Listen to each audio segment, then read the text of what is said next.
Video ini dihasilkan hasil daripada komen yang diberikan oleh rakan-rakan kerja dan juga ada seorang bernama Syafiq tu. Saya tak berapa kenal sangat. Okey, tengok pada komen yang pertama daripada Cikgu Raja N. Tanya pasal macam mana nak checkmate cepat. Okey, actually tak ada benda yang senang nak cepat. Dia bergantung pada lawan sebenarnya. Tapi boleh juga kita anggap ada lawan tu dia tak berapa nampak, so kita boleh buat checkmate cepat sebenarnya. Ada cara dia. Dan daripada Cikgu Nafiza kat sini, okay, dia tanya pasal macam mana teknik belajar teknik catur. So bolehlah tengok dalam video ni. Okay, yang ketiga saya dapat daripada Encik Syafiq Yusaini ni. Okay, dia tanya nak video tentang basic catur daripada zero to hero. Tapi saya tak adalah nak ajar sampai hero sangat lah. Sebab saya pun bukan hero. Okay, mana yang boleh lah, mana termampu. Baik, kita pergi ke board sekarang. Okay, so kalau kita tengok board kat sini, kita ada white piece dengan black piece. Okay, dan adanya koordinat tertentu.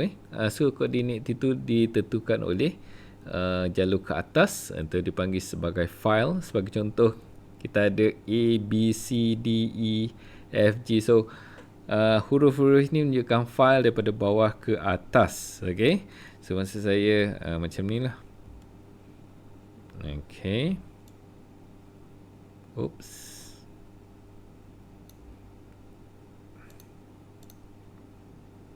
Okay, let's say A file, bawah ke atas. Okay, B files, C files, D files, E files, F files dan seterusnya lah. Ini H files. Okay, and then kita ada rank. So kita boleh nampak sini rank yang pertama. Okay, rank kedua, ketiga, keempat dan seterusnya lah sampai ke atas. Jadi kita pun ada petak. Okay, saya ni so pon ni berada petak mana? Petak file E juga rank 4. So kita katakan sebagai E4. Fourth rank, so E file. So position kat situ ialah dipanggil sebagai E4. Okay, baik, tanpa buang masa lagi. Okay, saya akan gunakan bila saya bercakap nanti, saya ajar nanti, saya akan gunakan koordinat tu lah. Okay, so first move, okay, untuk nak belajar cepat tadi kan, E4. Okay, white gerak pawn pada petak E4 dibalas oleh hitam dengan E5. So ini biasalah, E4, E5. Okay, kemudian so yang ni yang saya nak tunjuk. Second white move is Queen H5. Sebab tu saya tulis kat atas tu. Okay, kat atas tu ialah teori yang kecil lah tentang second white move, Queen H5. So ditulis sebagai 2 titik Q tu Queen, H5 tu adalah koordinat dia. So yang kita belajar tadi H, so daripada bawah ke atas H file. So 5, so H file dan pada rank H, rank ke 5 ni. So kat sini. Okay, so bila queen pada H5, dia attack 2 tempat. Satu pawn pada E5 dan juga satu lagi pawn pada F7. Tapi F7 ni dijaga oleh king pada petak yang hampir dengan dia ni. Okay, dia boleh jaga. Jadi black dia kena jagalah pawn satu lagi, sebab pawn F7 ni dah jaga, pawn H5 ni tak ada yang jaga. Jadi dia gerak naik ke petak C6. So ni adalah gerakan yang terbaik lah untuk black untuk defend dia. Walau bagaimanapun, okay, kalau black tu dia tak tahulah. Okay, dia tak tahu. So dia gerak je gerakan G6 macam ni. Okay, so ni adalah peluang untuk white untuk menang game ni. So makan saja E5. E5 tadi tak ada orang jaga, lepas tu dibiarkan tak jaga situ. Jadi kat sini queen dia attack 2 tempat kat situ. Satu dia check king, satu lagi dia nak makan rook pada H8. Okay, so apa-apa defend, apa-apa gerakan bagi black sini, black akan kalah. So kalau dia defend guna bishop, kena makan ataupun nak balik. Dia defend dengan knight pun, knight e7 pun, rook tu kena makan. Ataupun nak defend dengan buah yang paling besar sekali, yang paling power sekali, iaitu queen kat sini. Okay, pun black terima nasib yang sama. Okay, queen e7. So white to queen takes h8. Okay, pada sini black biasanya akan menyerah kalah lah. Tapi kalau game amatur ni dia main lagi kan, buah dah kalah. So, biasanya kalau buah dah kalah tu kita bully dia. Orang dah kalah buah tu kita bully dia sampai habis. Okay, next is gerakan seterusnya. Okay. Let's say black dia tahulah, dia tahu nak gerak. So dia akan gerak second move untuk black ialah knight c6. Okay, knight c6. Macam ni dia jaga pawn tadi. Jadi kedua-dua petak pawn ni e5 dan juga f7 ni dah dijaga oleh black. Okay, so white dah ada serangan kedua pula. Okay, dia letak bishop pada c4. So bishop c4 ni dia kenakan 2 attack pada f7. Okay, so dengan kata lainnya, kat sini kalau black tak nampak, so f7 tu akan dimakan. Dan boleh checkmate pun. So macam mana? Let's say kalau dia buat tak nampak lah kan. Okay, dia gerak yang lain, sebagai contoh d6. Okay, sebagai contoh d6 macam ni. Dia tak nampak gunanya. So terus hukum dia, hukum black dengan gerakan queen takes f7. So ni checkmate. So tak boleh, king tak boleh lari lah, king hitam tak boleh lari mana-mana dah. So dah checkmate dah. Okay, ataupun gerak yang lain yang boleh menyebabkan white boleh makan f7. So of course boleh makan kalau tak dijaga macam ni. Okay, so kalau ikut teori, okay, black dia gerak g6. Okay, so macam ni. And then so sekali lagi white dia attack tempat yang sama dengan letakkan queen pada f3. Okay, queen f3. So queen f3 ni dia attack tempat yang sama. Kalau black dia tak perasan, okay, buat gerakan lain, memang sebagai contoh gerakan yang tadi lah.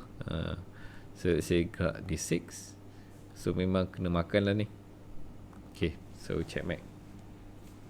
So inilah teori dia. Tapi kena hati-hatilah kalau black dia nampak ni dia gerak knight f6 ni. Actually knight f6 ni memang black dah dapat sikit advantage dalam opening kat sini.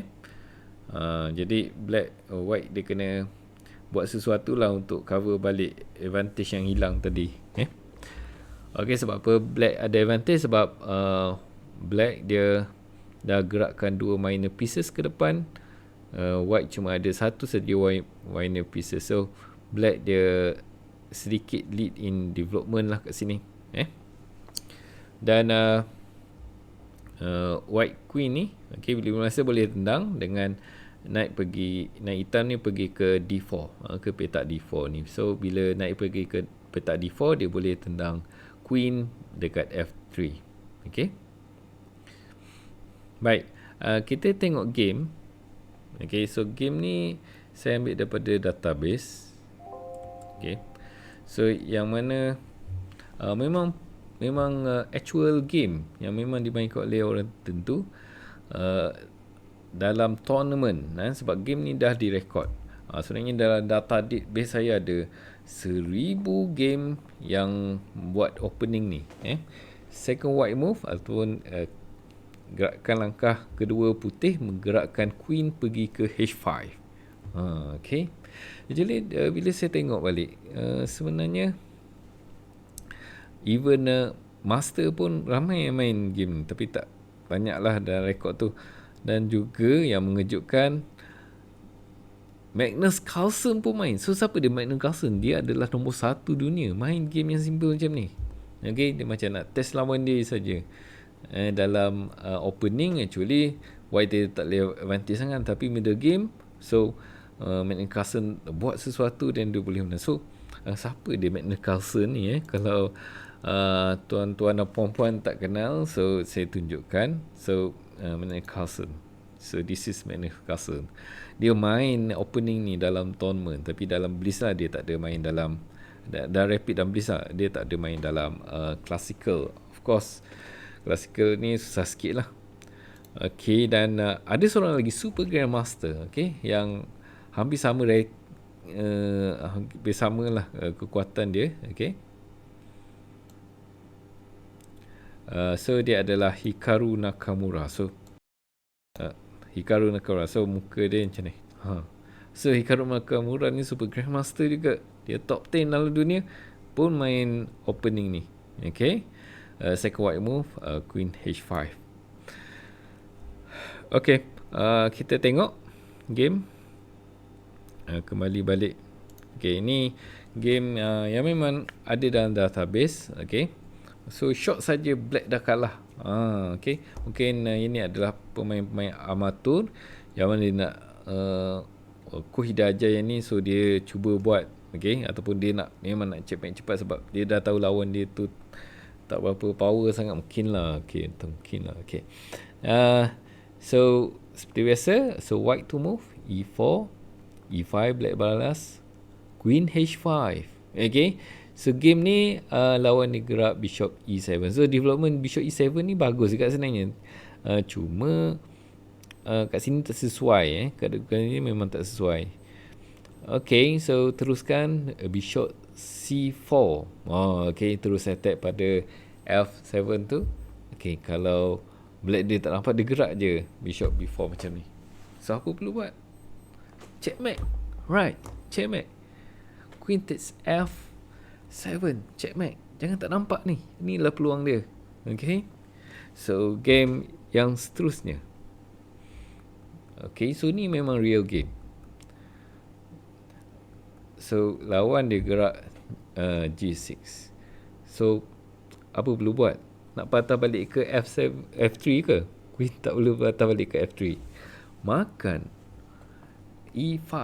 So makan E5, white dia attack dua tempat, satu king, satu lagi rook pada H8. So of course game ni habis apabila black gerak queen daripada E7, lepas tu queen putih terus makan H8. Okay, habis terus. Okay, saya tunjukkan game yang seterusnya ini. Okay, ni game last lah. Okay, saya minta tuan dan puan boleh, tuan-tuan dan puan-puan boleh boleh teka lah apa next move untuk white. Okay, so game macam ni. So black gerak, dia tak tahu benda ni, so dia gerak B6. So apa lagi? Makan, right, makan. Petak mana? F7. Queen F7, checkmate. Okay, itulah game-game. Okay, saya rasa tu sajalah. Boleh di-practice selepas ni. Kalau rasa macam tak berapa faham, boleh rewind balik game ni, video ni, supaya boleh tengok game-game, contoh game ataupun yang awal yang saya tunjuk tu, supaya boleh melekatlah konsep ni. Macam tu pun saya tak recommend game ni ataupun opening ni untuk pergi tournament. Just nak have fun saja, macam tu. Okay, dan juga kalau bila dah tengok video ni, cuba bayangkan kita pula piece untuk black. Okay, so bila dah tahu ancaman daripada white macam tu, kita pandai untuk atasi dia. Okay, jadi tu saja daripada saya. Semoga kita boleh tengok video yang lebih menarik selepas ini. Assalamualaikum.